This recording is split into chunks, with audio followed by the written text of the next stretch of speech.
Hello friends, last video में हमने बात करी थी डू कॉन्सेप्ट की और काफी अच्छे से आपको पता है हम डू कॉन्सेप्ट कब कैसे कहां यूज करते हैं। डू कॉन्सेप्ट हम कौन सी देवी के लिए यूज करते हैं? आयु देवी के लिए। अब हम इस वीडियो में बात करने जा रहे हैं डस कॉन्सेप्ट की। सो डस कॉन्सेप्ट कैसे यूज करते हैं। अगर आप इस वीडियो पर नए हैं सो डू कॉन्सेप्ट का जो लिंक है डिस्क्रिप्शन में दे दिया जाएगा, आप वहां पर जाके चेकआउट कर सकते हैं और वीडियो देख सकते हैं। अगेन हम बढ़ते हैं डस कॉन्सेप्ट की ओर। सो डस हम यूज करते हैं थर्ड पर्सन सिंगुलर के लिए। किसके लिए? थर्ड पर्सन सिंगुलर के लिए हम यूज करते हैं डज। सो हम बस अब आगे बढ़ जाते हैं फटाफट। और हां, जब भी आपको पूछना है थर्ड पर्सन सिंगुलर के बारे में कि क्या वो आता है, क्या वो जाता है, क्या वह ट्राई करता है, क्या वह ट्राई करती है, क्या आपके पापा ट्राई करते हैं, सो आप पूछेंगे डज से। Okay, does does. और थर्ड पर्सन सिंगुलर जैसे ही, she, it, name,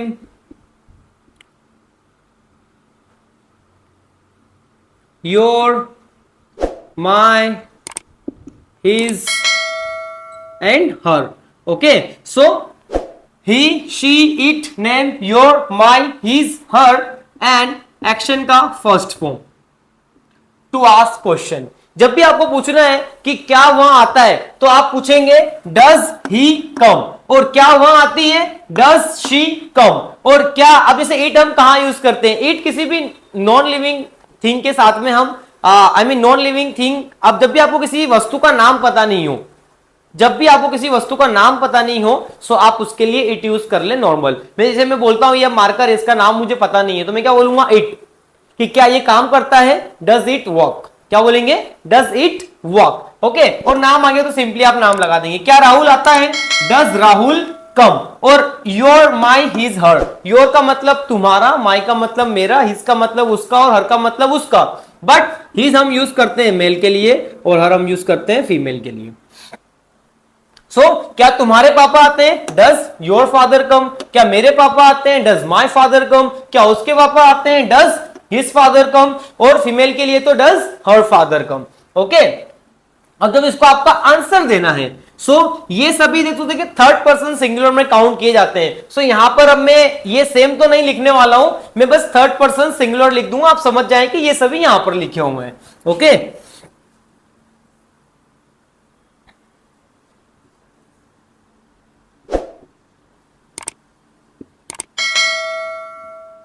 third person singular. Okay, and answer जब आप देंगे तो यहां पर आपको ध्यान देना है। आंसर देते हैं तो हम आंसर में एस या ईएस लगाकर आंसर देते हैं एक्शन के साथ में। ओके, जैसे अगर आपको बोलना है कि डज ही कम तो आप बोलेंगे यस ही कम्स। अब देखिए मेजर प्रॉब्लम ये है कि एस किसके साथ लगाएं, कौन से एक्शन के साथ, और ईएस कौन से एक्शन के साथ में लगाएं।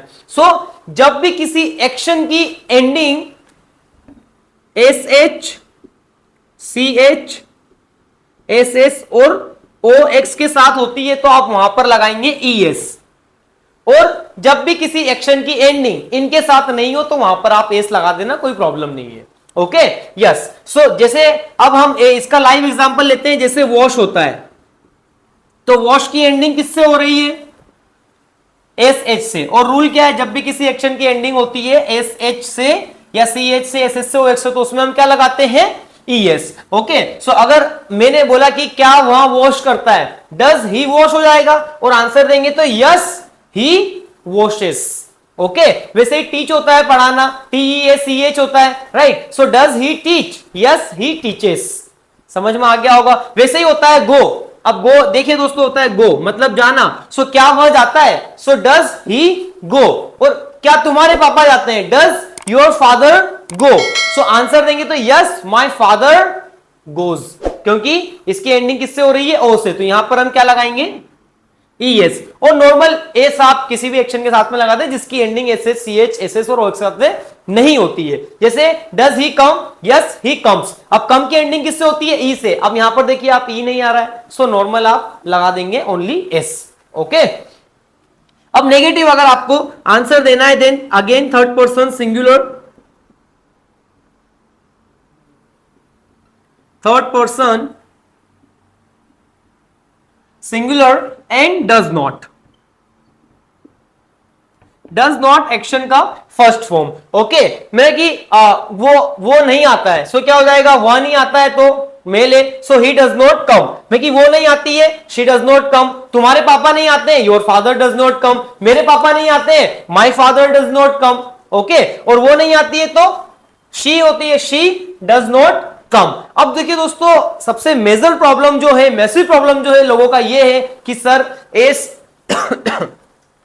डज जहां लग जाता है उसके साथ में एक्शन में एसीएस आता है क्या? सो बिल्कुल नहीं आता है दोस्तों। इसका एक बहुत ही बड़ा रीजन है जो आपने चेक नहीं किया है और आज तक टीचर्स ने चेक नहीं किया है, ना ही कभी किसी को बताया है, बट मैं आपके साथ बिल्कुल शेयर करने वाला हूं, मैं नहीं छुपाने वाला हूं इसको, क्योंकि मैं चाहता हूं कि आप जल्दी से जल्दी इंग्लिश सीख जाए। और सब्सक्राइब नहीं किया तो सब्सक्राइब कर ले, लाइक नहीं किया तो लाइक करें, कमेंट नहीं किया तो कमेंट जरूर करें और शेयर करना ना भूलें।